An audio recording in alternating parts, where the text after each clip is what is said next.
Buenas tardes, bienvenidos y bienvenidas a este curso de psicofarmacología clínica para todas las especialidades médicas. Bueno, voy a compartir pantalla. Un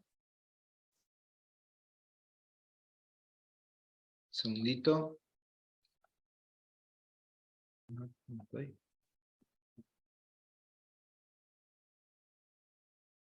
Vamos.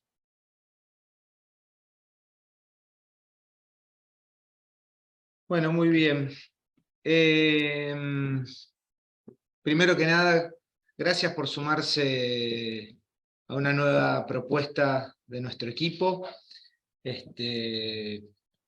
Y bueno, como bien dice el título, esta clase va a ser una clase introductoria del curso y en particular de algunas cuestiones que hemos charlado con Liliana respecto de cuando pensamos en relación al armado de esta propuesta, de cuestiones que nos parece que tienen en común o que atraviesan a probablemente todas las clases propuestas para lo que habrán visto ya que va a ser parte del programa, eh, de, de todos los temas que vamos a ir tocando, ¿sí? Eh, pero bueno, como primer cuestión, para arrancar, ¿sí? Algo importante que hace a lo que tiene que ver con la postura que compartimos como equipo, ¿sí? Es que algo a destacar es que cuando nosotros hablamos de los tratamientos psicofarmacológicos es primero que nada decir que ningún tratamiento en psiquiatría es solamente psicofarmacológico.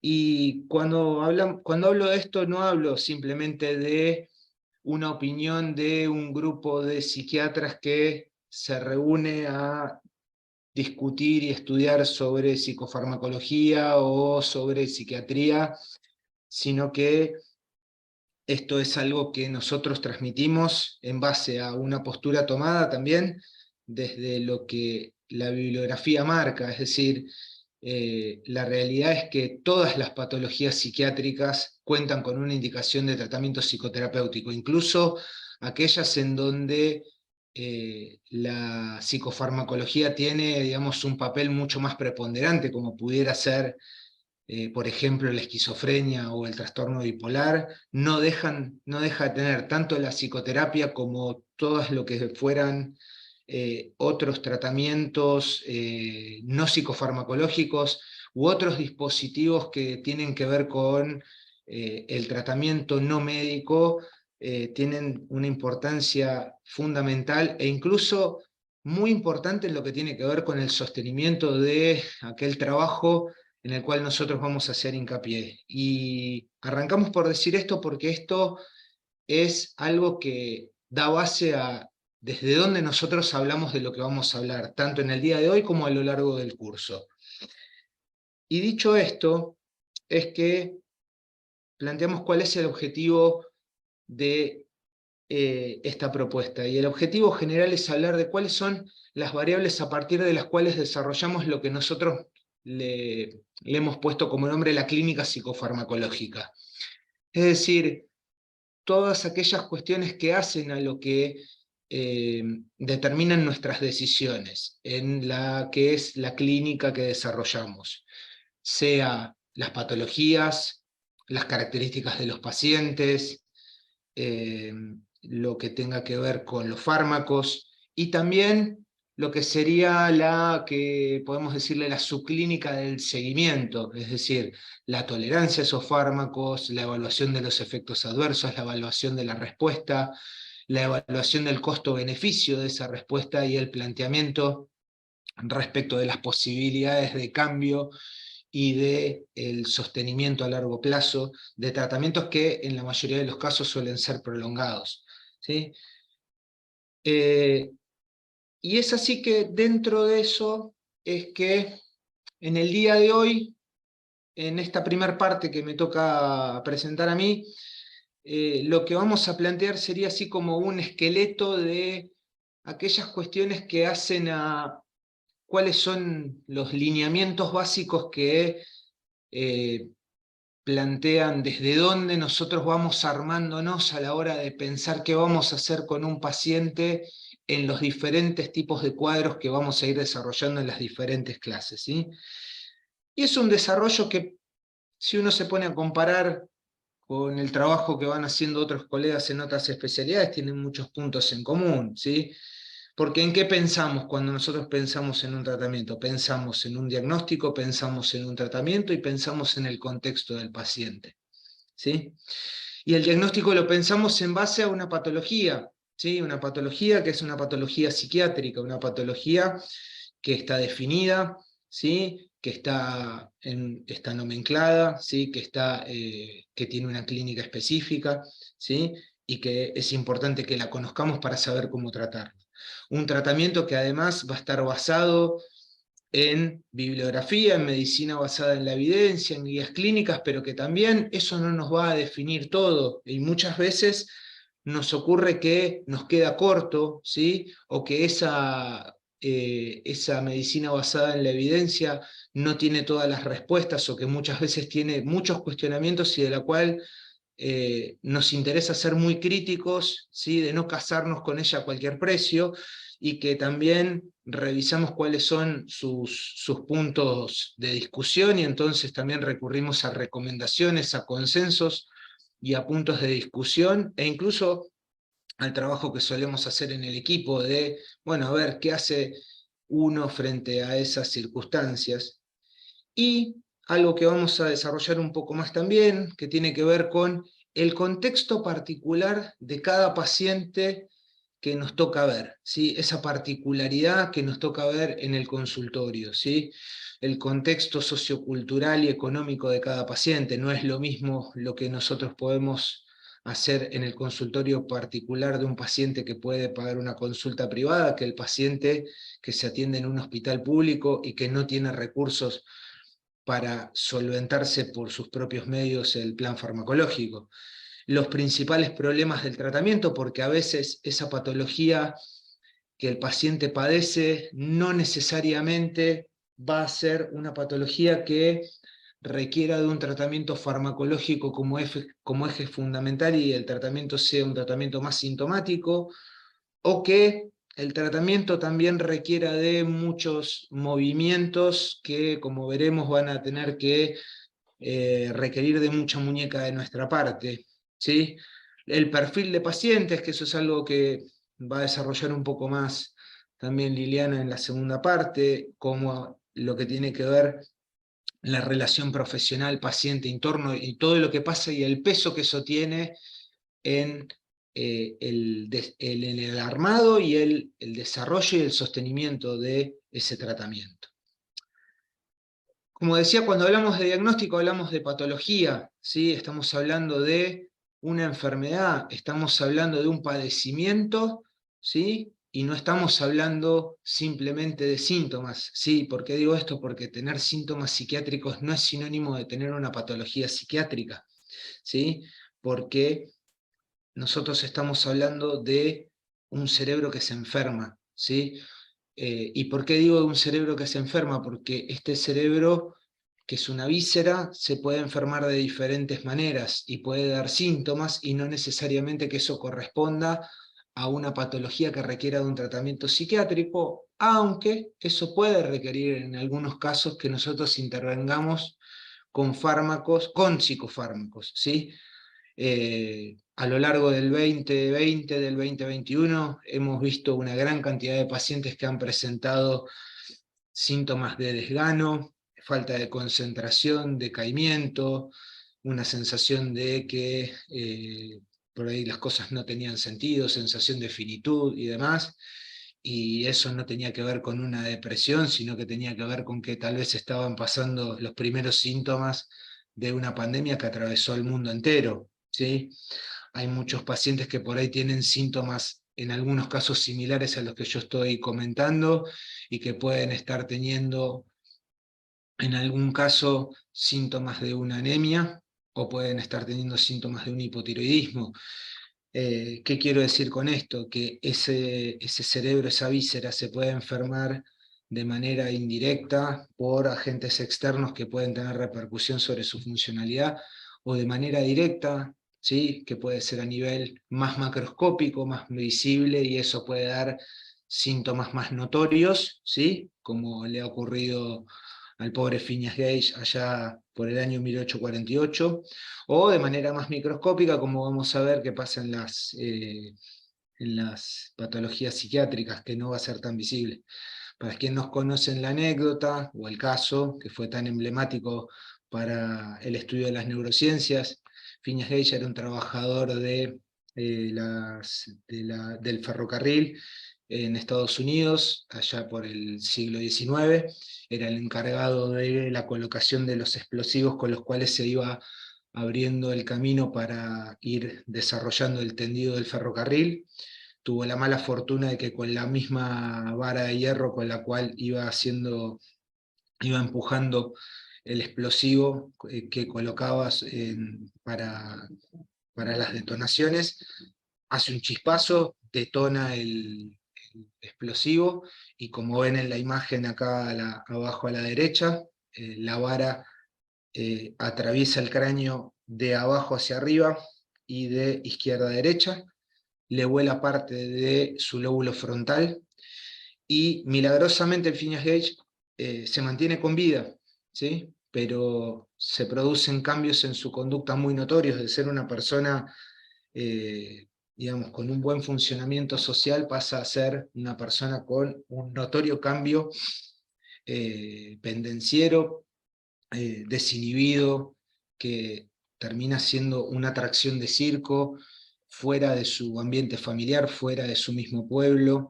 ¿Sí? El cráneo que ven ahí está exhibido en la Universidad de Harvard, fue un antes y un después en lo que fue materia de estudio de las neurociencias, y una explicación de cómo las lesiones del lóbulo frontal producen semejante nivel de cambio en las conductas de las personas, ¿sí?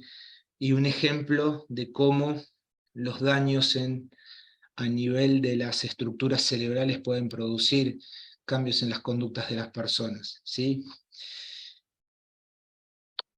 A otro nivel, ¿sí?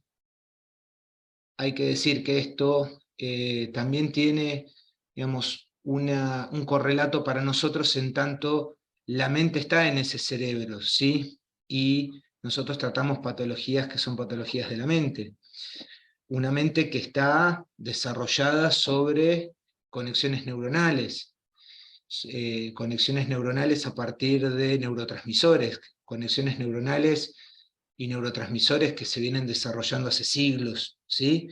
Pero que por sí solas no explican lo que hace a una patología, ¿sí? Y por el hecho de tenerlas y porque haya una carga genética no se explica por sí sola, porque esas patologías, además, no son sin la interacción con el entorno, es decir, las patologías mentales tienen base en el cerebro, pero se manifiestan en tanto la interacción con el ambiente, es decir, esa víscera por sí solo, por más que esté enferma, no va a ser no va a ser una patología psiquiátrica sin una interacción con el entorno. Esto es lo que queríamos decir.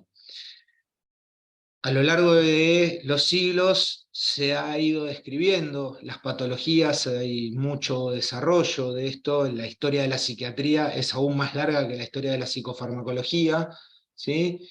Y después de mucho de esa descripción, en los últimos años se ha tomado una conducta que ha traído mucha discusión, ¿sí? Porque obviamente no conforma a todos, que ha sido la de generar un cierto marco de referencia para tratar de unificar un criterio para saber de qué se está hablando cuando se habla de una determinada patología, ¿sí? O una cierta nomenclatura.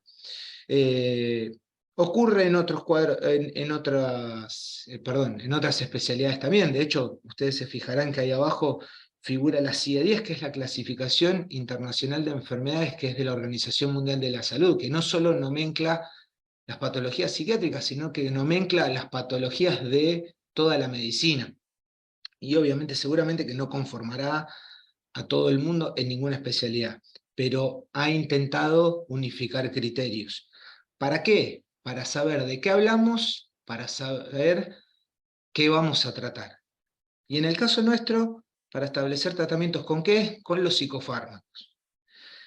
Aunque no lo crean, hablar de una definición de psicofármacos o buscar una definición de psicofármacos no es tan fácil como parece, y obviamente no vamos a perder el tiempo en contarles lo que ha sido en la preparación de la clase, lo gracioso de las definiciones, poco pertinentes que hemos encontrado, por lo cual hemos elegido contarles una que hemos acuñado más en torno a esto que les venimos contando y que tiene que ver más con el trabajo que nosotros venimos haciendo, ¿sí?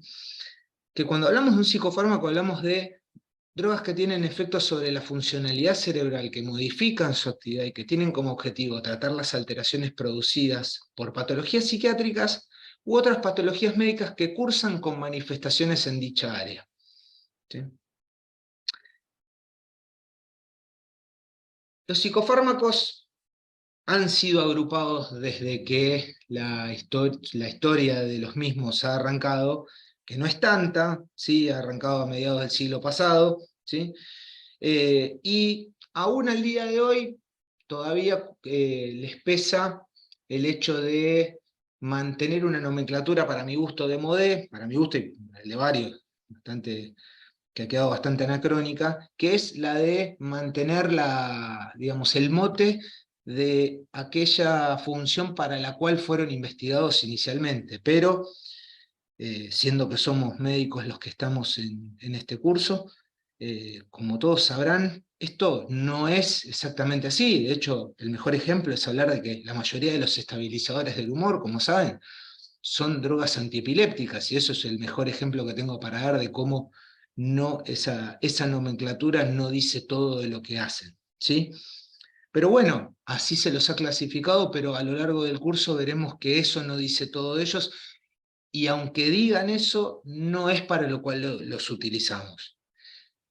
Y este es el gran punto que atraviesa lo que veremos después, que es que la elaboración y desarrollo de un tratamiento psicofarmacológico es un traje a medida para cada paciente, en base a los diagnósticos que se verán para cada uno de los cuadros que se verán, en base a las indicaciones terapéuticas de lo que vimos, de todo ese atravesamiento de recomendaciones, de bibliografía y demás, y del contexto. Y en relación al contexto, acá sí haré hincapié en algo particular, que es otra de las cuestiones que atraviesan a todo lo que iremos viendo, que son lo que llamamos los mitos de la psicofarmacología, o mejor dicho, los problemas de todos los tratamientos, ¿sí? Esas cuestiones que hacen que los tratamientos se entorpezcan, ¿sí? O que se vean comprometidos, sea cual fuere, ¿sí? Frases como: yo tomo la medicación, a veces me olvido, pero no me pasa nada. Tomé la medicación y no me hizo efecto. Me cansé, no quiero tomar más la medicación. Dejé de tomar la medicación, ya no me hace falta, ya me siento mejor o me siento mejor. Es mucha medicación, el tratamiento lo dejé, pero la medicación la seguí tomando. No me van con los efectos adversos. Probablemente habrán escuchado alguna vez, varias veces o muchas veces estas frases, ¿sí? Frases que tienen un peso específico muy importante para los pacientes, ¿sí? Que no son pavadas para nada, ¿sí? Y que son muy importantes de alojar porque muchas tienen que ver con cuestiones que hacen a factores muy importantes en lo que tiene que ver con el inicio y la continuidad de los tratamientos, sea cual fuere la patología y sea cual fuere el fármaco en cuestión, ¿sí? Estamos hablando de problemas que atañen a la adherencia al tratamiento, a los tiempos de latencia, a la automedicación, a la creencia de que la finalización de un tratamiento y sentirse bien es algo que ya está definido, ¿sí? Y es un tema bastante importante. Fíjense esto de: yo tomo la medicación y a veces me olvido, pero no pasa nada, ¿sí? A ver, no es lo mismo que un paciente tome la medicación regularmente, que a veces la tome y a veces no. Esto compromete seriamente la adherencia y esto se asocia directamente con las tasas de recaídas y con la efectividad del tratamiento que estamos instaurando. Y la única manera de saber si un tratamiento funciona o no funciona es que el paciente tome regularmente el fármaco que le estamos, él o los fármacos que le estamos indicando. Tomé la medicación y no me hizo efecto. También es muy importante, ¿por qué? Porque salvo las benzodiazepinas o los hipnóticos, que tienen una acción más inmediata, los otros grupos farmacológicos de los que estábamos hablando, en la búsqueda de los efectos que nosotros, por los cuales nosotros los indicamos, son drogas que tienen lo que llamamos un tiempo de latencia, que en general van de las 2 a las 6 semanas. Ningún antipsicótico tiene efecto antipsicótico antes de ese tiempo de latencia, ningún antidepresivo, ningún estabilizador del humor tampoco lo tiene. ¿Sí? Los efectos sedativos, los efectos adversos de esas drogas pueden aparecer antes, pero no los efectos terapéuticos. Entonces, si de repente un paciente dice que una medicación no le hizo efecto, ¿sí? Pero de repente nos conoce que esa droga que estaba recibiendo tiene un tiempo de latencia y ese tiempo no fue esperado, de repente por ahí se perdió la chance de saber si esa droga le podría haber hecho efecto. ¿Sí? El cansancio respecto de que, de que no quiere tomar más medicación puede contribuir también a la recaída, y de repente es también una oportunidad perdida para replantear la posibilidad de recontratar ese tratamiento y reconducirlo. El dejar la medicación contribuye no solo a la posibilidad de las recaídas, como habíamos hablado antes, sino también a lo que pueden ser los síndromes de discontinuación, que no lo producen solo las benzodiazepinas, sino que también lo pueden producir otras drogas, como por ejemplo también los antidepresivos, como se verá. Pero también hay algo importante, que es que ciertas drogas, en ciertas patologías, ¿sí?, contribuyen a que los pacientes, al dejar la medicación, siendo que el efecto perdura y que la evolución de esos cuadros no es que automáticamente al dejarla van a tener una recaída, sino que por su evolución cíclica permanezcan estables, los pacientes, ¿qué va a ocurrir? Van a creer que su decisión fue la indicada y que por lo tanto tomaron la decisión correcta, y entonces continúan sin la medicación y entran en lo que llamamos el periodo de luna de miel, y es, estoy fenómeno. Y obviamente lo que van a estar contribuyendo es a que en el mediano plazo recaigan en su cuadro y empeoren la evolución de su patología. La polifarmacia es algo bastante frecuente en las patologías psiquiátricas, entonces hablar de mucha medicación es algo bastante problemático, que se escucha mucho en los medios en los cuales se mueven los pacientes. ¿Sí? No es lo mismo que un paciente tome 2 o más psicofármacos que tome 2 o más fármacos de otra área que no sean psicofármacos. El estigma es algo con lo que nos toca luchar, y mucho, dentro de la salud mental. Y hablar de eso es algo importante, ¿sí? Con respecto a lo que tiene que ver con no dejé el tratamiento, sigo tomando la medicación, es considerar que tomar la medicación es hacer tratamiento, y que eso solo significa solamente hacer tratamiento, cuando en realidad justamente eso contribuye a la automedicación, a continuar tomando una medicación sin el debido control, y que el paciente de repente esté teniendo un efecto adverso que desconoce y no está haciendo el debido control, sin hablar de lo que tiene que ver con la continuidad de la evaluación y el eventual hasta retiro de un fármaco que haya cumplido su ciclo y que pueda ser retirado. Y el no me banco los efectos adversos también es importante, porque esto también hace a la continuidad, porque además también contribuye a el abandono de ciertos efectos que tal vez pueden ser reconducidos desde el desconocimiento, desde que hay cosas que pueden ser conversadas, ¿sí? Sobre todo los más frecuentes. Bueno, acá está un poco algo de lo que yo estuve comentando recién, como para resaltar, como para no dejar de lado, porque estos son los temas que atañen a todos los tratamientos psicofarmacológicos, ¿sí? Para no olvidarlos, ¿sí? Para recordarlos, y porque serán nombrados nuevamente. No olvidar los principales efectos adversos, ¿sí?, que hablaba ahora lo último, el malestar gastrointestinal, la somnolencia, el aumento de peso y los efectos en la esfera sexual son las principales causas de abandono de tratamiento de los tratamientos psicofarmacológicos. No ocurren tanto con las benzodiazepinas ni con los hipnóticos, por eso también es más factible que los pacientes se amiguen más con esas drogas, pero no es que eso sea sinónimo de que son mejores, ¿sí? Se puede hablar de esto, hay alternativas, ¿sí? Hay formas de manejarlo, ¿sí? Sepamos que lo peor que podemos hacer es hacer de esto algo de lo cual sea un retiro automático, un decir, bueno, mejor dejar la medicación, de esto no se puede hablar, sobre todo en la última área, ¿sí? Y para finalizar,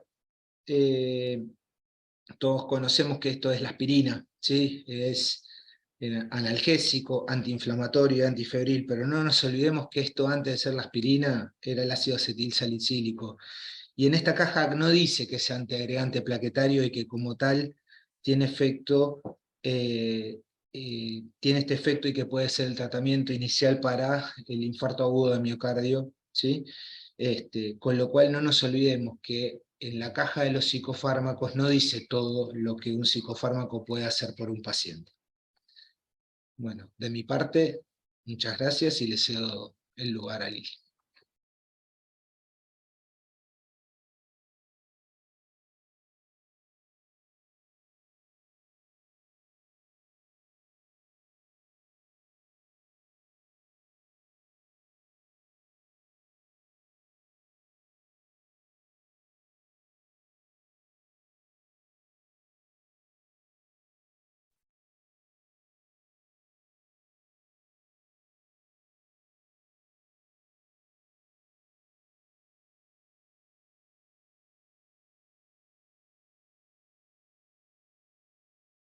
Bueno, buenas tardes a todos. Soy Liliana Fernández. Voy a aprovechar este espacio al principio para contarles un poco quiénes somos. Fundopsi tiene 32 años de historia. Fundopsi es una fundación que comenzó cuando un equipo en un hospital general, en un servicio de psicopatología, en aquella época uno de los mejores de la ciudad de Buenos Aires, se constituía como un grupo que se reunía a estudiar, a supervisar y a actualizarse en psicofarmacología con un maestro que en ese momento era Julio Moisesovich. Así comenzó nuestra historia, que continúa hoy en día. Casi todos nosotros continuamos en la fundación, pero con la profunda alegría de no habernos quedado en los que éramos, sino en haber podido abrir las puertas para que los jóvenes psiquiatras nos ayuden a seguir trabajando, nos ayuden a seguir en esta tarea de actualización y de investigación. Como estamos en un momento muy particular de la salud mental, siempre nos convocó el compartir con profesionales de diferentes especialidades.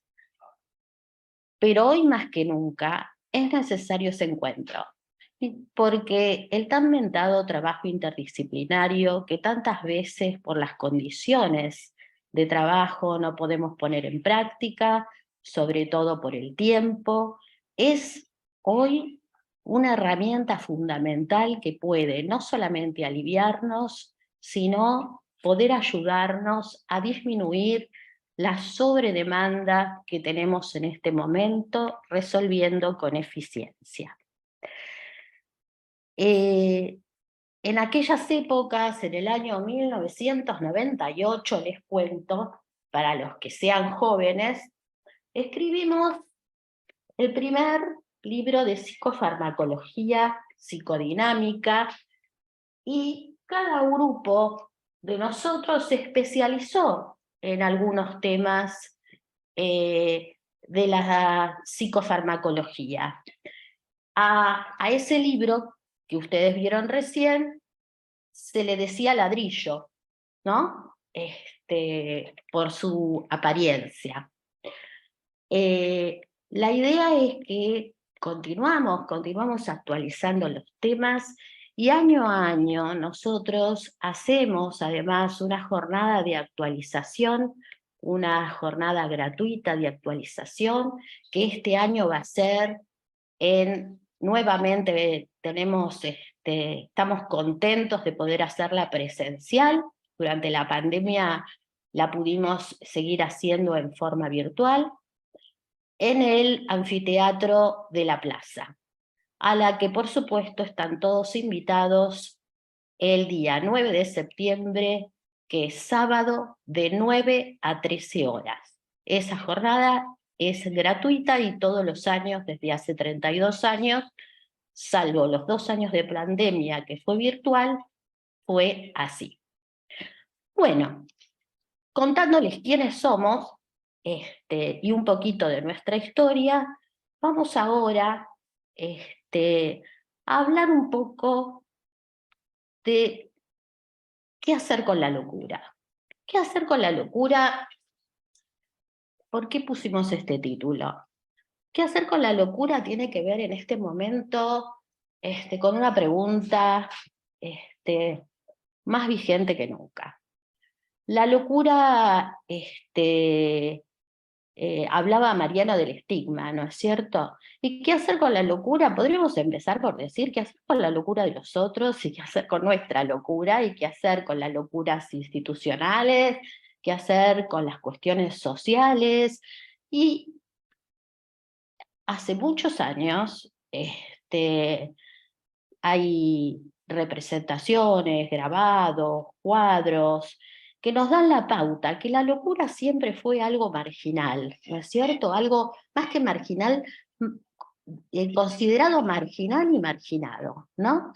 Este grabado, que es lo que se llama Stultifera Navis, que es algo así como lo que después el Bosco pintó en La nave de los locos, es una nave que se suponía que iba errante por los canales y donde se colocaba, ¿no es cierto?, a todos aquellos que no coincidían con, de alguna manera, con el consenso social de normalidad, que tenían fundamentalmente excesos, conductas reñidas con la religión, y de alguna manera esto tiene que ver con la psicofarmacología, porque esto tiene que ver con los psicofármacos, y esto tiene que ver con el tema de muchas veces cuánto le cuesta a un paciente tolerar una prescripción.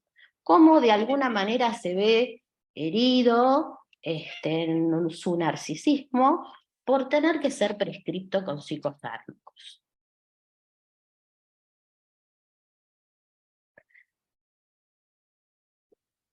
Uno de los mitos, como decía Mariano, que tiene muchos mitos, es este que dice quítame la piedra.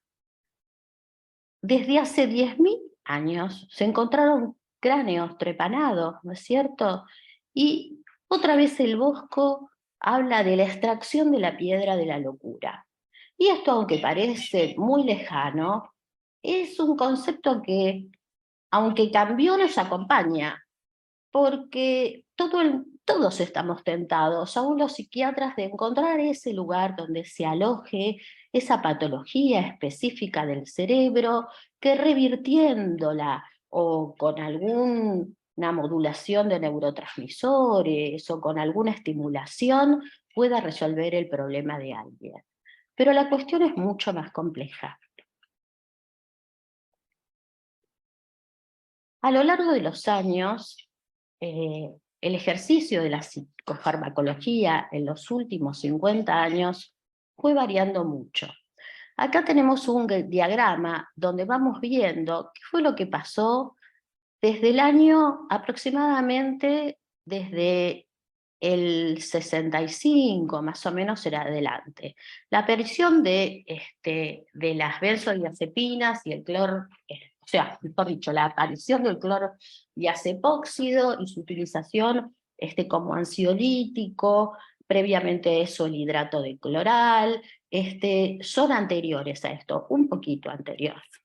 Pero, ¿qué pasa? En el 65 es que se empieza, ¿no? Es como que la psicofarmacología tiene que probar su eficacia, o sea, probar que sirve para algo.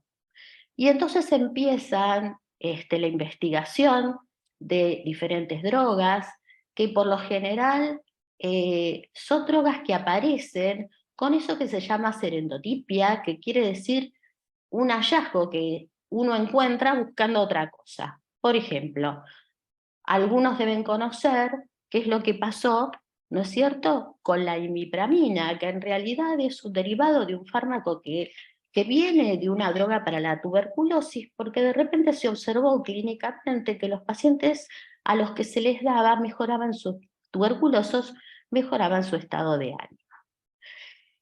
Y la justificación de la eficacia hubo que hacerla en esos primeros 10 años, efectuando trabajos, y para eso empezaron a aparecer entonces a las escalas de medición, los laboratorios con marcadores biológicos, después los estudios comparativos, los metaanálisis, comparando muchos estudios de un fármaco y pudiendo hacer relaciones entre ellos, y viendo cuál era el número necesario de pacientes para tratar para que esos fármacos fueran eficaces. La década que siguió fue la década de la genética, la epigenética, la biología celular y de los marcadores genéticos. Y en esa época está marcado, ¿no es cierto?, en la década anterior aparece también entonces la clozapina, el litio, a partir de los 80 aparece la posibilidad de utilizar antipsicóticos de depósito, después aparece, ¿no es cierto?, la utilización del divalproato y la lamotrigina en el trastorno bipolar, el advenimiento de los inhibidores de la recaptación de serotonina, que fue realmente un impacto muy grande, no solo un impacto de la industria farmacológica, sino un impacto para la psicofarmacología, porque de alguna manera, y como vamos a ir viendo a lo largo de todo el curso, los inhibidores de la recaptación de serotonina y después los duales, mejoraron una serie de trastornos que no tenían que ver solamente con la depresión, sino con la ansiedad, la aprobación específica de algunos de esos fármacos para tratamientos como el trastorno obsesivo compulsivo, en dosis absolutamente diferentes a las que se las comienza a utilizar como antidepresivos, y aparece entonces algo que es, o más que aparece, se empieza a utilizar para la investigación, las imágenes, ¿no? O sea, ya no es necesario adivinar, sino que de alguna manera, a través de la actividad metabólica, de poder medir la actividad metabólica de diferentes zonas del cerebro, se puede ver su funcionalidad, su hipofuncionalidad, compararlas, y aparecen así estudios con SPECT, con PET, la resonancia magnética nuclear, espectroscópica, la funcional, y siguen apareciendo de alguna manera algunos fármacos, que algunos van apareciendo realmente como producto de la investigación y son un poco diferentes, pero otros también van apareciendo en relación a la historia de la industria farmacológica y del vencimiento de patentes, y por esto no dejan de ser fármacos singulares, diferentes, y que a medida que los vamos usando, nos vamos dando cuenta para qué nos sirven más específicamente. Cada psiquiatra, cada médico tiene su maletín de psicofármacos. El psicofármaco es un objeto con el cual tiene relación el paciente y también el médico. ¿Qué quiero decir con esto? Que nuestra disponibilidad de psicofármacos no tiene que ver solamente con el mercado, que por supuesto puede estar limitado o no, no tiene que ver solamente con un factor muy importante, que es la posibilidad del paciente tenga de acceder económicamente o no a ese fármaco, sino también con algo que tiene que ver con la relación de nosotros los psiquiatras, porque nosotros también tenemos transferencias con esos objetos y para nosotros vamos armando con nuestra experiencia cuáles van a ser aquellos objetos que específicamente vamos a utilizar para uno u otro paciente, a veces con la misma patología. Esto no es algo que pase solamente con los psicofármacos, ¿no? Esto pasa con los fármacos en general.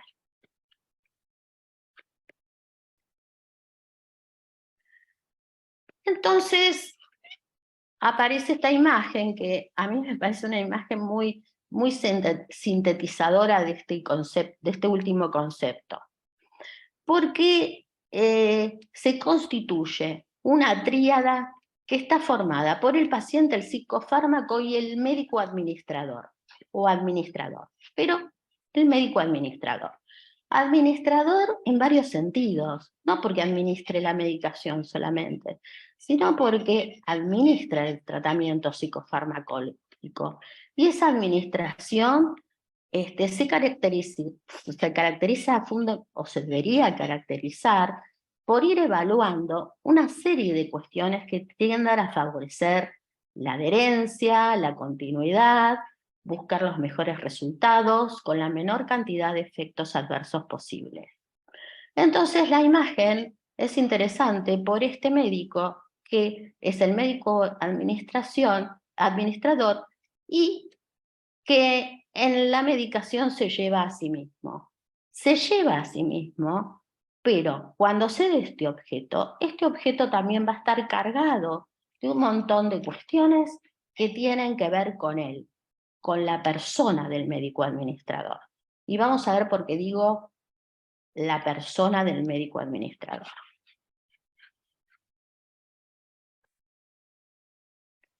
La relación médico-paciente a través de la historia es un vínculo que se modificó a través del tiempo por resultantes biológicas que tienen todo el tiempo un juego dialéctico con la realidad, ¿sí?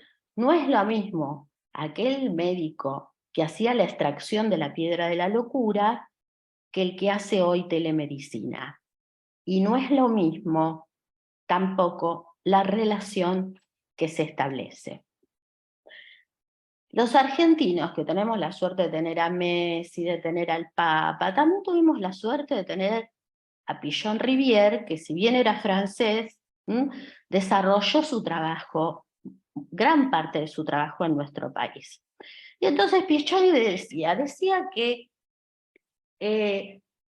había que dejar de alguna manera de pensar la patología de un sujeto por su relación personal con los objetos, y que teníamos que empezar a verla y ver las patologías y las disfuncionalidades por las disfuncionalidades vinculares de ese sujeto.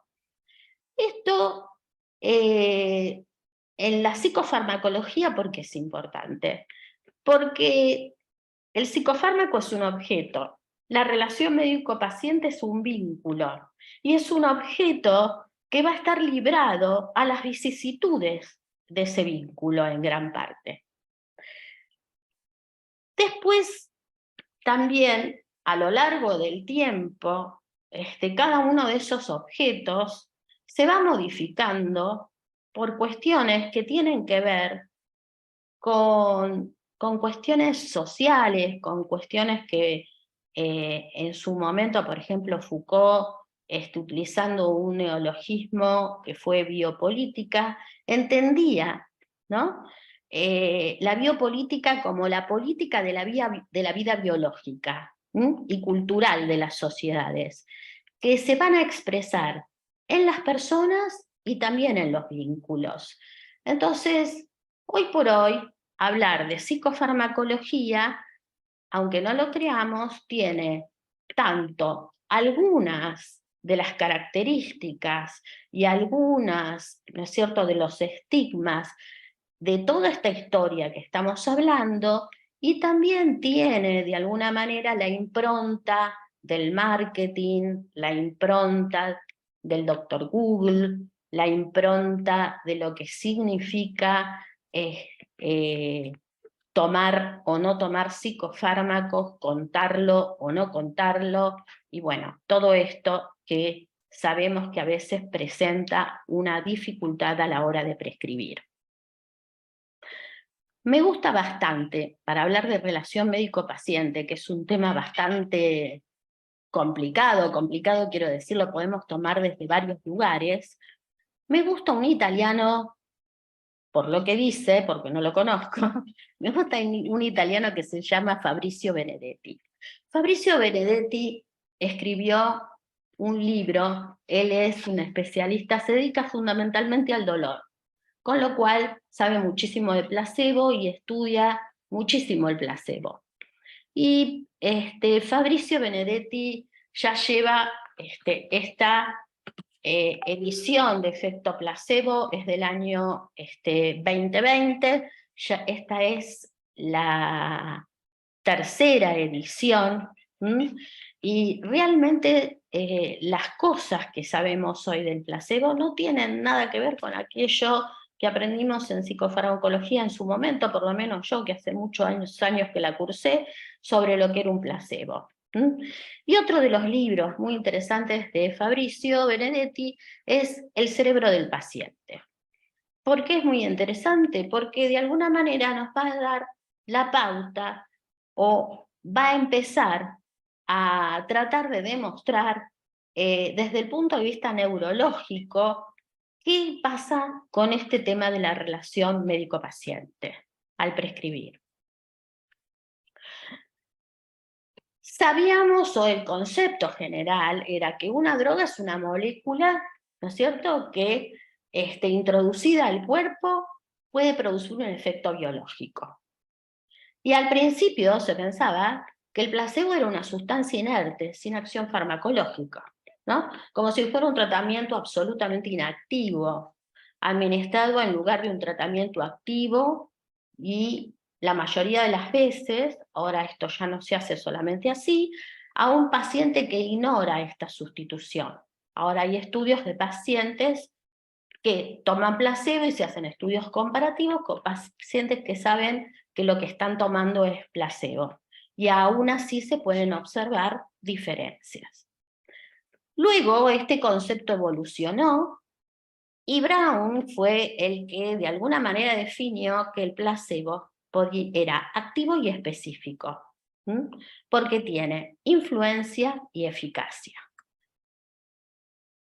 Porque el efecto placebo resulta de la acción inducida por el placebo, y todos los tratamientos medicamentosos, quirúrgicos o psicológicos tienen un factor específico sobre los síntomas y uno secundario, vamos a decir secundario, positivo, que se llama placebo, o negativo, que se llama nocebo. Y lo que me gusta de este autor es que dice que el placebo, yo agregaría, o el nocebo, es todo el ritual del acto terapéutico. O sea que cuando armamos, cuando diseñamos, cuando nos vinculamos con un paciente, estamos generando, además de muchas otras cosas, ese efecto placebo o nocebo. Los placebos activan las mismas vías bioquímicas que se activan por los medicamentos que administramos. Este punto de vista es uno de los desafíos más interesantes, porque ya empezamos a tratar de discernir cuál es la diferencia de los medicamentos específicos en relación al placebo, no solamente para medir eficacia, justificarla y lograr aprobaciones, que es muy importante, sino también para dilucidar el misterio que pasa en el cerebro en esta cuestión vincular, en esta cuestión donde las palabras, como siempre, se transforman en química.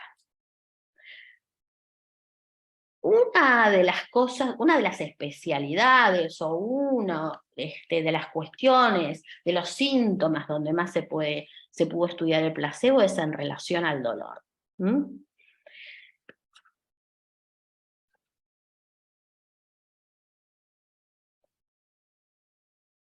Entonces podemos decir, o lo dice también Benedetti, que el placebo comprende las palabras, los rituales, los símbolos y el significado que acompañan la prescripción, por ejemplo.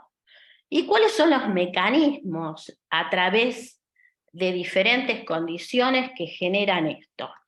Algunos de los mecanismos, rápidamente, son expectativas positivas inducidas verbalmente o por expresiones faciales, ¿no?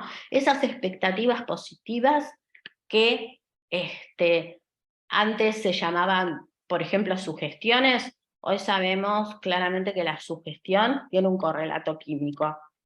O sea que ya no vale descartarlo como que eso nos sirve porque es sugestión. Otros de los mecanismos son la acción del placebo y la interacción del placebo con el sistema opioide y con el sistema endocannabinoide endógeno. La activación de la zona del placer y la recompensa por diferentes vías, por el alivio, por la palabra de quien prescribe, por la voz del que cuenta cómo le duele, que de alguna manera, si se lo puede contar a otro, se puede ver por estudios funcionales cómo disminuye la intensidad del dolor al poder hablar de lo que pasa. Por factores genéticos, porque no todos los pacientes tienen la posibilidad o no de tener la misma incidencia de efecto placebo. Por las interacciones sociales, fundamentalmente las interacciones sociales que connotan positivamente o negativamente el objeto. Toma esto que a mí me hizo muy bien, ¿no? Una amiga, o uy, qué terrible eso que te dieron, o no tomes que eso que te dieron, porque a fulano le hizo tal o cual cosa. Y el aprendizaje que tiene que ver con esta regla que nosotros tenemos básica, que es que el cerebro es perezoso, trabaja muchísimo, pero ¿en qué sentido es perezoso? Le gusta gastar poca energía, la mínima posible. Si aprendió a ir por un lugar y un camino, y ese camino fue eficaz, la segunda vez va a ir por el mismo camino. Entonces está bueno, muchas veces cuando algo generó un buen efecto, volver a repetirlo sin dudas con las correcciones necesarias. Los mecanismos de acción de drogas opioides y placebo tienen que ver con la activación de ligandos endógenos en los mismos receptores opioides localizados o en la misma región cerebral o en los mismos receptores en diferentes regiones cerebrales. Yo traje como ejemplo, porque no es la idea en la clase de hoy es la clase introductoria, el primer estudio funcional que se hizo, donde de alguna manera se pudo ver cuál era la neuroanatomía funcional del placebo. Si nosotros agarramos una población de pacientes deprimidos, y esa población de pacientes deprimidos les prescribimos a una cantidad de ellos placebos, y a otros un antidepresivo, como por ejemplo la fluoxetina, como se hizo en este trabajo.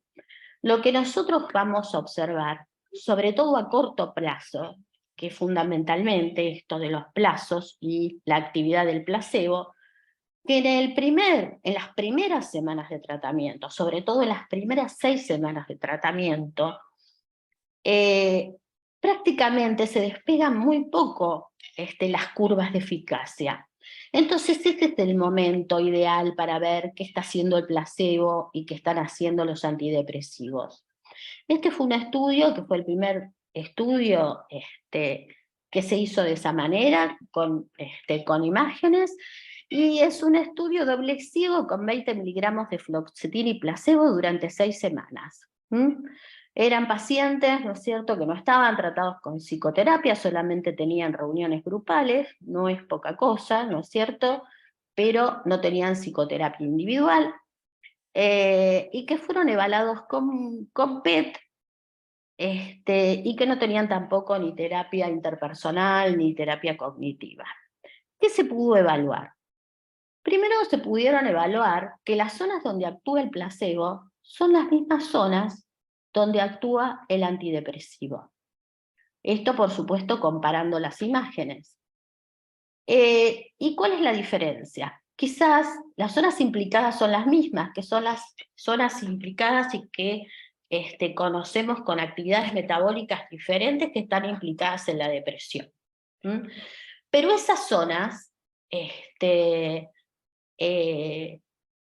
si bien eran las mismas, estaban mucho más nítidamente activas y mucho más activadas en aquellos pacientes que recibían el antidepresivo. Piensen que los pacientes que reciben antidepresivo, si nosotros estamos hablando, no estoy hablando en el estudio, pero si nosotros estamos hablando del acto de prescripción como placebo o nocebo, en esas primeras semanas va a contener tanto el efecto placebo como el efecto del antidepresivo. Y a pesar de compartir las mismas zonas, es independiente uno de otro. ¿Cuáles son las diferencias? Las diferencias son diferencias en que, por ejemplo, las zonas donde había actuado el antidepresivo eran zonas que tenían que ver con aumento de la actividad metabólica en el tronco cerebral, que justificaba de alguna manera la persistencia o la aparición de algunos efectos adversos, y el efecto en zonas, el efecto de permanencia en zonas que tenían que ver con el hipocampo, con el sistema límbico en general, y además también tenía que ver esta persistencia a lo largo del tiempo, esta activación a lo largo del tiempo, con que esas zonas y el resto de las zonas se veían marcadamente persistentes en su actividad con el antidepresivo y no así con el placebo.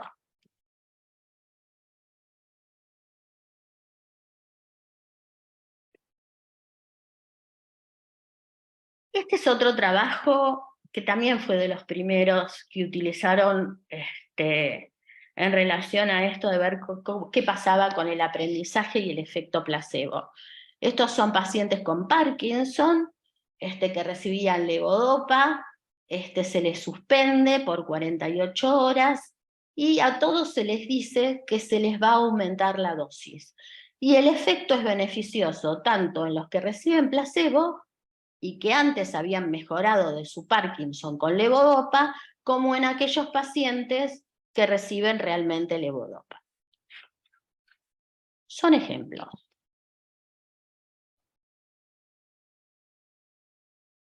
Después el tema de las expresiones, que tiene que ver, por ejemplo, si ustedes se encuentran con alguien, ¿no? Y con alguien que por ahí hoy no pudo venir al curso. Y alguien les pregunta, ¿y qué tal el curso hoy? Ah, bueno. O le dicen, esto condiciona seguramente al que tiene que venir la segunda vez. Bueno, esto mismo le pasa a los pacientes. Entonces, esto que se pregunta el doctor House, que dice, ¿tengo puntos extra para que las cosas me salgan bien? Si finjo que algo me importa, me interesa, es decir, el tema de lo motivados que estemos, no es actuar, es el tema de las ganas que tengamos. En estos días que aprieta mucho el cansancio, que hay días que realmente estamos muy quemados, muchas veces la mirada, muchas veces el apuro, tiene bastante incidencia en todo esto.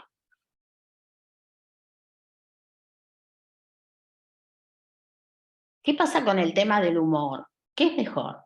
¿Hacer chistes? ¿No hacer chistes? Bueno, hay libros escritos sobre las intervenciones con el humor a la hora de prescribir o a la hora de estar haciendo una psicoterapia. Y el tema no es ni que el humor mejora o empeora, el tema es qué tipo de humor es.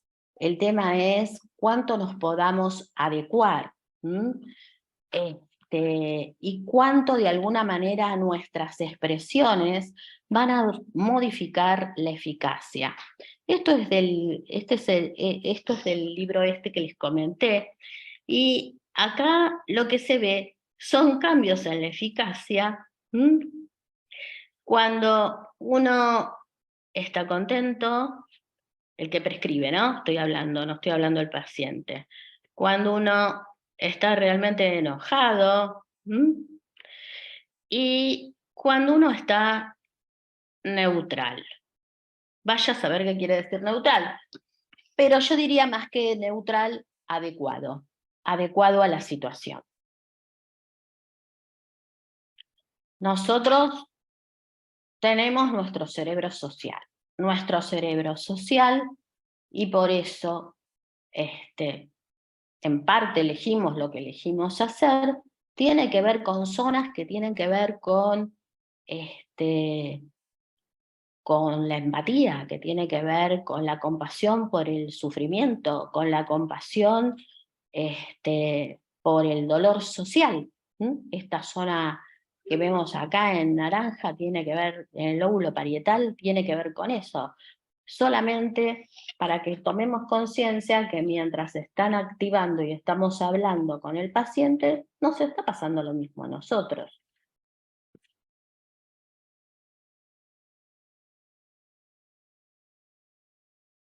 Entonces, toda conducta implica un vínculo y por ende los criterios de salud y de enfermedad se determinan con arreglo a la capacidad de los individuos de establecer vínculos comunicativos y de aprendizaje, en los cuales interactuar con los otros sujetos y con el medio tiene una consecuencia.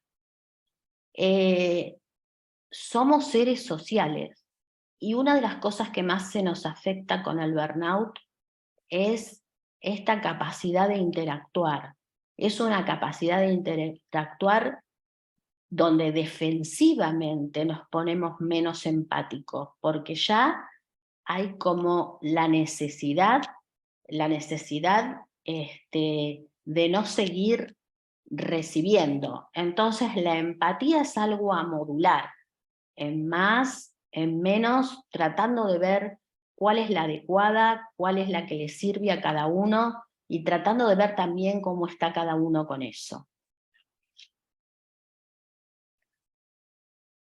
El cerebro social es una de las cosas más estudiadas en este momento, y hay patologías que tienen que ver específicamente con ese cerebro social. Nuestra amígdala tiene una red de percepción, una red de afiliación, cuyo resultado, más allá que la palabra afiliación no tenga que ver con afiliarse a un partido, bueno, se va a poner de manifiesto, por ejemplo, el domingo, para nosotros, con quien sea. También la red de aversión, lo mismo nos pasa, ¿no es cierto?, con un paciente. Entonces hay una psicofarmacología vincular. ¿Qué es la psicofarmacología vincular? Este señor que está acá, que es Hernán Kesselman, que trabajó con Fillon-Rivière, hablaba de psicofarmacología vincular porque decía que los conocimientos sobre la farmacología están en un libro, en un libro como este, como otro, pero lo que se produce en el vínculo terapéutico, en el vínculo de la persona que prescribe con el paciente, es una conjunción vincular donde cada uno aporta, además de aportar uno con sus conocimientos, aporta también con sus características personales y con lo que le está pasando en ese momento. Nosotros todo el tiempo, ¿no?, estamos tratando de abstenernos de nosotros mismos. ¿Qué quiere decir abstenerse de nosotros mismos? Que lo que nosotros pensemos y elijamos del objeto medicación también tiene que ver con lo que nos está pasando a nosotros en ese momento, ¿no? El médico que se llevaba a sí mismo. Entonces el ritual terapéutico, una vez que decimos, bueno, elegimos esto para este señor, ese objeto va a estar incorporado como una corrección de acuerdo a lo que digamos. Usted necesita tomar esto para que se resuelva esto y esto otro. En psicofarmacología no solemos ser tan directivos como con un antibiótico.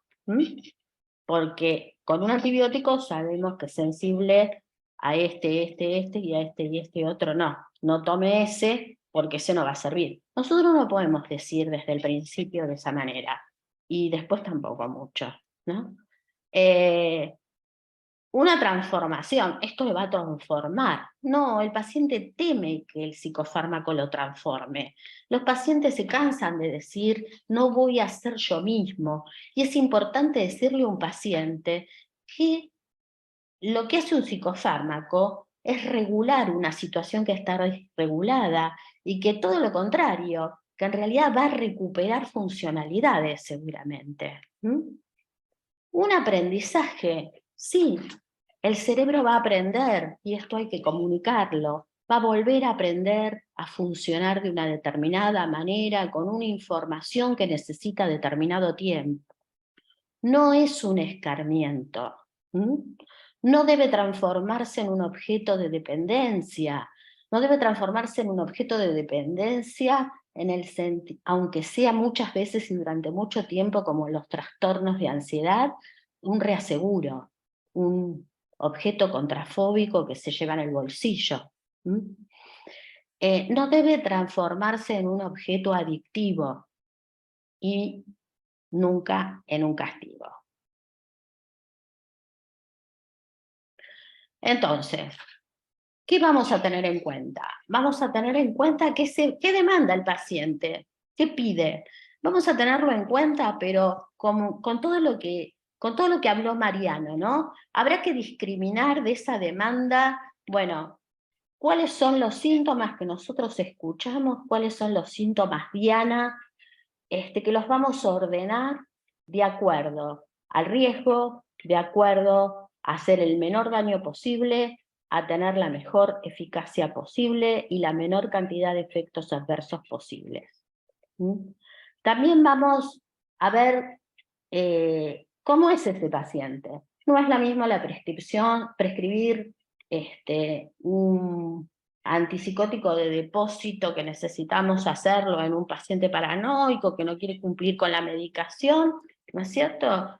No es lo mismo prescribir medicación a alguien que nunca tomó medicación. Entonces tenemos que tener tiempo que a veces no es lo que nos sobra para poder informar al paciente, y también tiempo para informarnos nosotros y para actualizarnos. Y la información que nosotros vamos acumulando es muy importante que sepamos que tiene que ver con la relación con los fármacos, porque las experiencias anteriores son las que nosotros usamos en eso que se llama, en el momento de la decisión de hacer la receta, de hacer la prescripción, nuestra memoria de trabajo por defecto es la que compara y rápidamente, sin que sea consciente, se van acumulando y descartándose esas experiencias positivas y negativas que tuvimos para prescribir ese fármaco. Y también entonces la posibilidad de compartir las dudas con nuestros pares. Eso nos va a dar la posibilidad de hacer una buena elección. Bueno, un poco esto es lo que esta parte de la clase. Tenemos 20 minutitos para la discusión.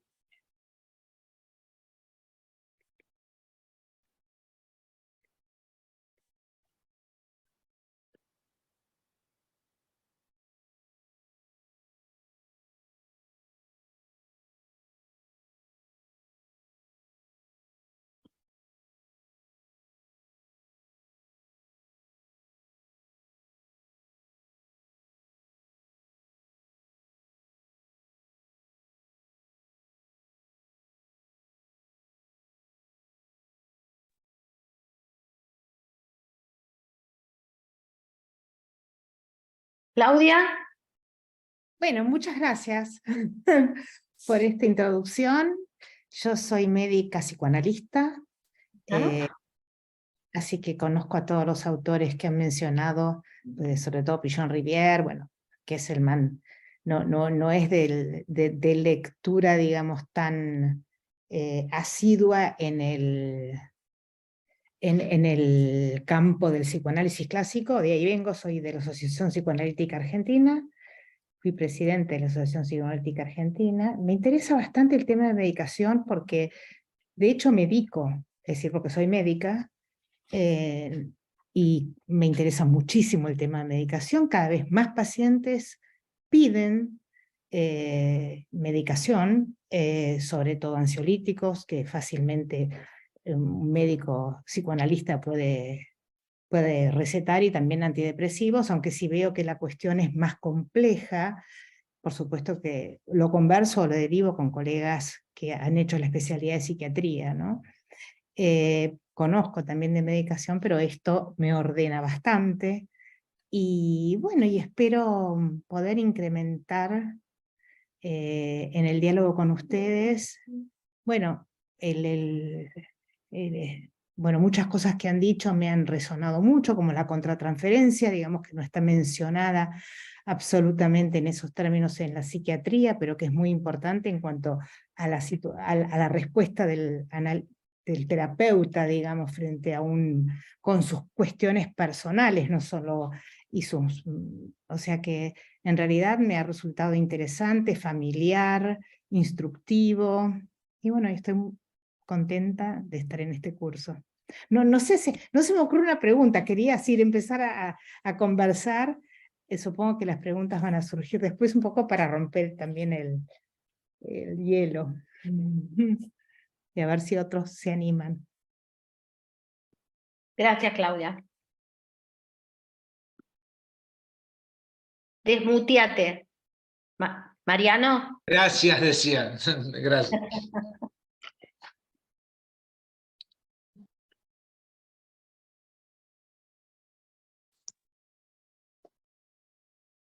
Bueno, yo hice una pregunta en el chat al respecto de la eficacia de los antidepresivos, porque he leído algunos trabajos que le daban una eficacia, y he estado en alguna clase en la que se le daba una eficacia bastante relativa a los antidepresivos, bueno, en este caso recuerdo los IRS, pero me gustaría que si se pudiera hablar un poco, muy amplio, digamos, los antidepresivos son muchos y bueno, distintos en su eficacia seguramente también, pero me gustaría si se pudiera introducir algunas cuestiones respecto a esto, ¿no? Si digamos en este momento se consideran que tienen una eficacia media, es suficientemente comprobada su eficacia, en general, si se pudiera establecer parámetros respecto por lo menos a algunos grupos, ¿no? No, genial. Es la clase que viene en donde justamente se va a hablar precisamente sobre ese tema.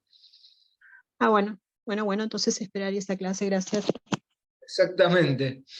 Sí, Bueno, de todas formas algo podemos ir Sí, no, hablando. no, no, pero, a ver, no, desde ya, pero lo digo porque, a modo también de, introducción. de decir que justamente para también hacer propaganda de que el primer tema sobre el cual se va a hablar es justamente ese, ¿no? Ok, Digamos, el tema que planteás es un tema que justamente está muy bueno porque, a ver, no son la panacea, claramente. Pero Lili, vas a decir algo, yo te interrumpí. No, no, no. Lo que pensaba es lo siguiente. Eh, es uno de los temas más actuales, ¿no? Pero es uno de los temas más actuales porque también hay una cuestión con la psicofarmacología.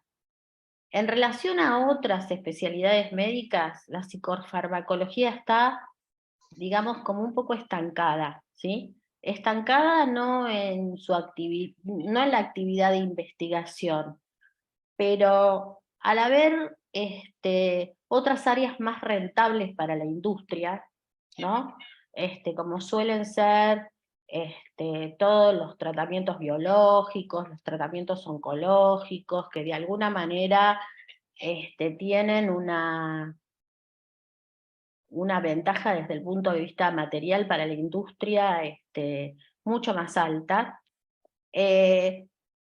Está un poco, podríamos así decir, un poco detenida la investigación en antidepresivos. Entonces, si nosotros nos acordamos de ese cuadro de las diferentes décadas, también hay diferentes teorías de la depresión que acompañan claro, a la sí, sí. aparición de esos antidepresivos. Ujú. Estamos lejos de pensar en este momento ya que una depresión tenga que ver con el aumento o disminución de determinados neurotransmisores. Eso es así, pero también pasan otras cosas mucho más complejas. Y también hay cosas que son dilemáticas, porque sabemos que la depresión, por ejemplo, es una enfermedad sistémica, que tiene que ver no solamente con el cerebro, sino con todo el cuerpo. Y sabemos que la depresión es una enfermedad antiinflamatoria, pero los antiinflamatorios que se investigan no son suficientes como antidepresivos. No son suficientes en su eficacia. Todo esto que hablamos del placebo está muy en discusión también, porque realmente no en discusión en cuanto que hay algo de eso que es indiscutible, ¿no? Los tratamientos de depresión, y esto lo van a ver bien en el módulo que viene, son tratamientos que tienen que ver con el largo plazo. Cuando digo largo plazo no me refiero solamente, la cantidad de tiempo de tratamiento tiene que ver con la cantidad de episodios, bueno, un montón de cosas. Pero el largo plazo quiere decir lo que pasa más allá de una determinada cantidad de meses. Y realmente la eficacia de un psicofármaco en general tiene un porcentaje específico, vamos a decir así, de eficacia difícil de medir. Y además de que es difícil de medir, está todo esto que hablamos hoy, que parece un poco de guitarra, que no es guitarra en definitiva, porque todo este plus, ¿no es cierto?, que tiene que ver con quién se lo da, cómo se le da, cuánto tiempo le dedica, cómo connota el objeto, y también tiene que ver con diferentes tipos de depresión, con depresiones unipolares, depresiones bipolares, depresiones típicas, atípicas, bueno, entonces La tolerancia a cada uno de los antidepresivos. la tolerancia, la adherencia que tenga el paciente, la adherencia también que tengamos nosotros para tolerar, esperar y acompañar a que el otro espere. Y no, a veces en el apuro viene, como decía Mariano, esto que tomé no me hizo nada, bueno, a ver cuánto tomó, cómo lo tomó, cuánto tiempo lo tomó. Entonces, los que nos dificulta hablar de cuál es ese porcentaje de eficacia, es que todo esto está mezclado. ¿Mm? Mezclado quiero decir, todo esto está como sucio de esas cosas, y no nos resulta muy fácil saber, en general, si vos me preguntas, ¿cuál es la eficacia de los antidepresivos?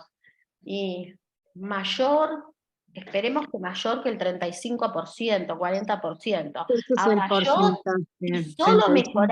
si solo mejoraran, como dijo un compañero nuestro en unas jornadas el fin de semana pasada, si solo mejoraran el 35% de mis pacientes deprimidos, yo me moriría de hambre, digamos.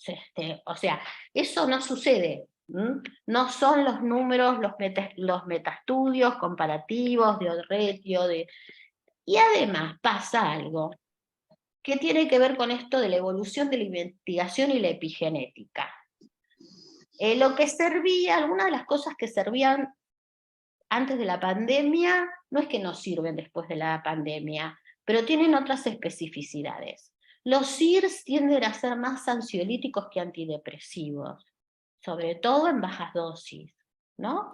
Los SIRS por mucho tiempo pueden dar síndrome amotivacional.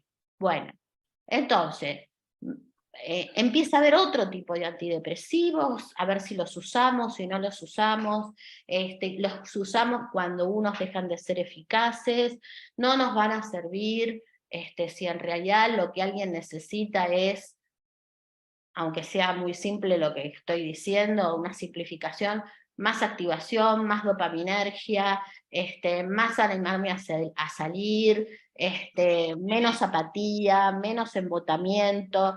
Entonces tenemos una serie de factores.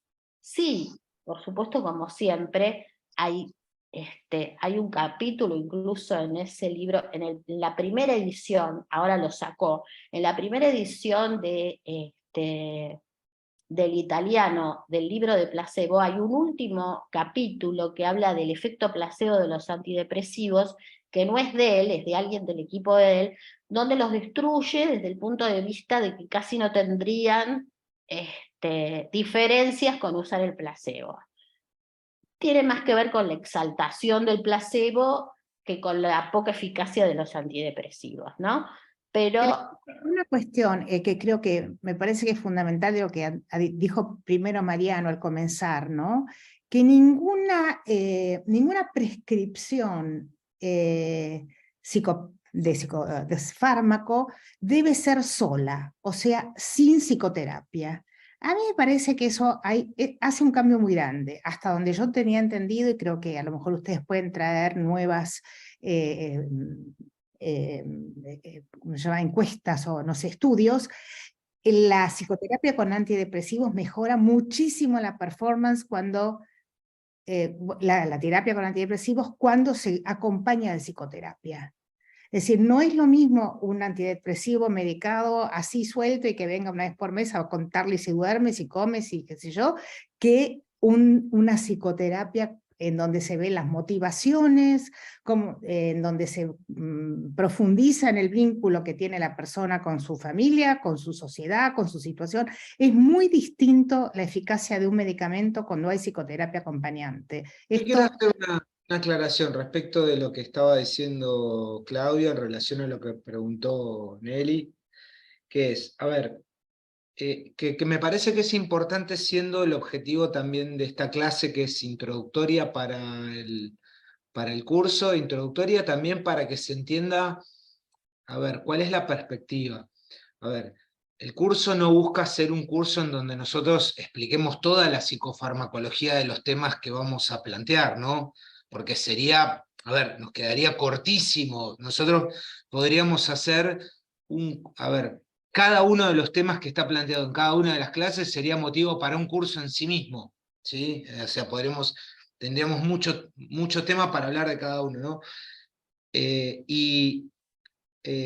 Respecto de esto último, a ver, y con respecto a la eficacia, uno podría decir que justamente, a ver, una de las grandes críticas que nosotros podemos plantear respecto de, por ejemplo, la medicina basada en la evidencia, que es lo que mide la eficacia, por ejemplo, lo mide en base a ciertos parámetros que son estandarizados, que a ver, tiene cosas a favor, que es que reduce sesgos observacionales, ¿sí? Pero que también se alejan de lo que es la clínica del consultorio, ¿sí? O sea, es una mirada que, digamos, está un poco más, como quien dice, más acartonada, ¿sí?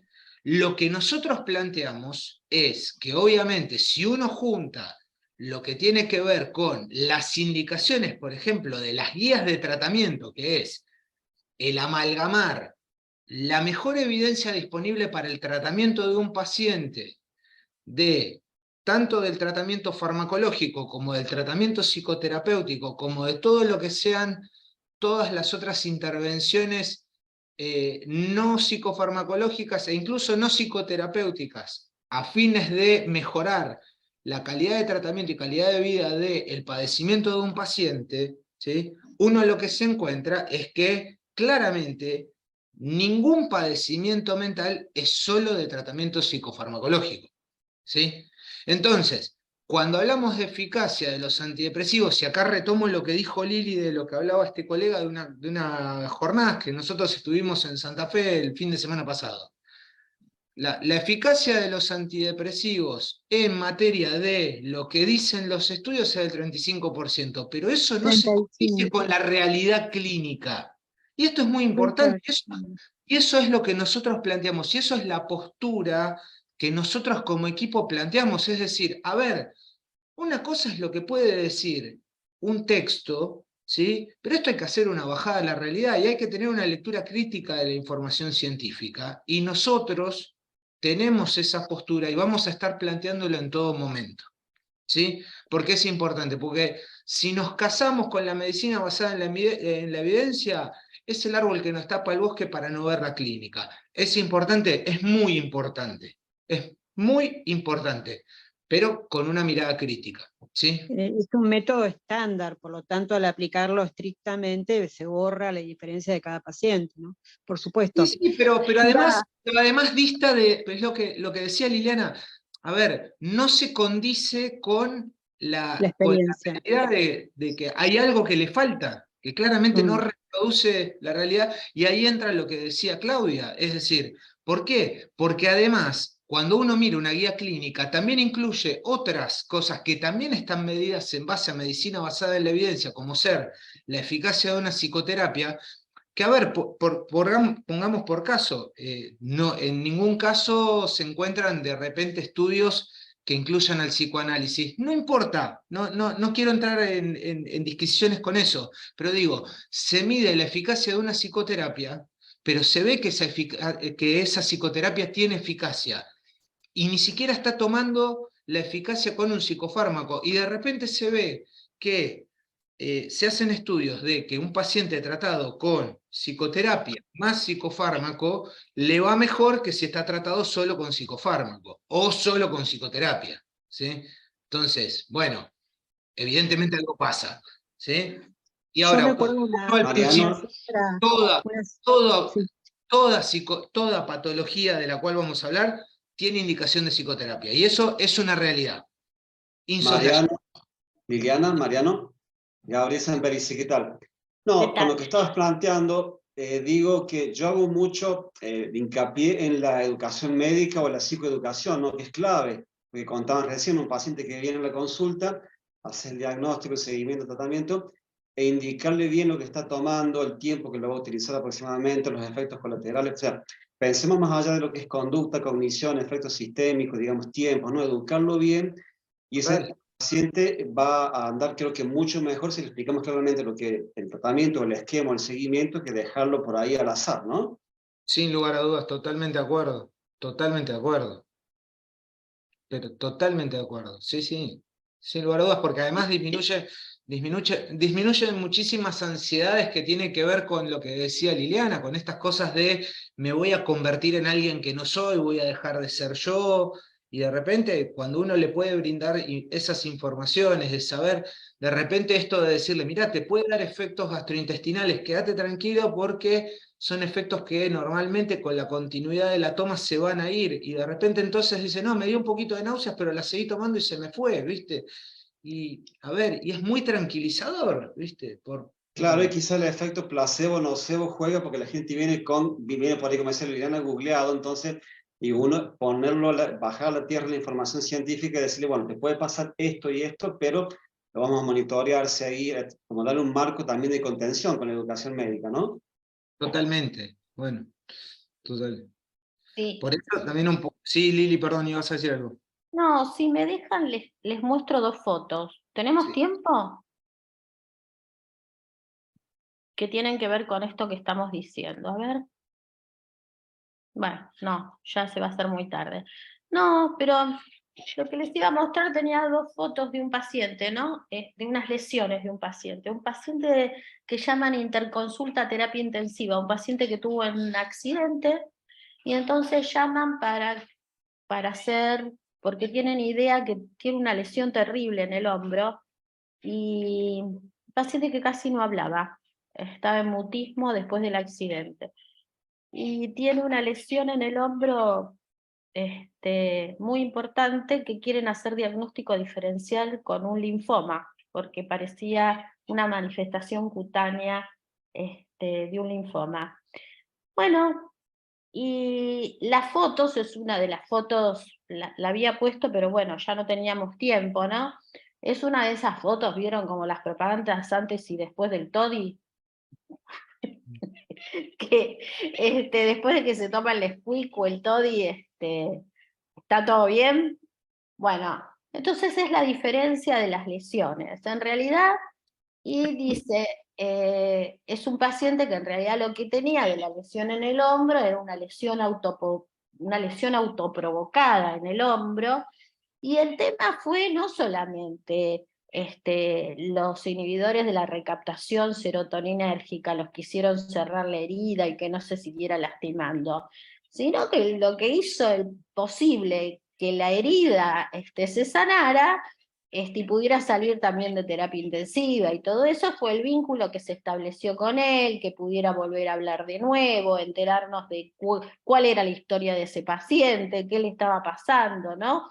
Entonces, pero también era importante que nos siguiera, aprovechar que los SIRS para las autolesiones en los 2 primeros meses tienen un efecto bastante importante. Bueno, y eso es como una sinergia, ¿no? Es una sinergia que no puede dejar de estar. ¿Mm? Ujú. Creo que van surgiendo más preguntas que podemos dejar para la próxima, porque vos acabas de hablar de algo que para mí es importante por mi clínica, que es el tema de cómo se medican las autolesiones. Se ve muchísimo eso ahora en adolescentes, con el Sí. famoso hacking. Así que eso me despertó mucha curiosidad, que supongo que vamos a poder... Contamos con una clase con muy buenos docentes respecto de eso que En se la va... clase y también en la clase de pediatría, ¿no es cierto? Exacto, sí, tenemos una clase de... adolescencia, ese va a ser uno de los temas, porque tratamos, como decía Mariano, como cada módulo se podría extender mucho, tratamos de poner en los módulos los temas de mayor interés en este momento. Exactamente. Sí.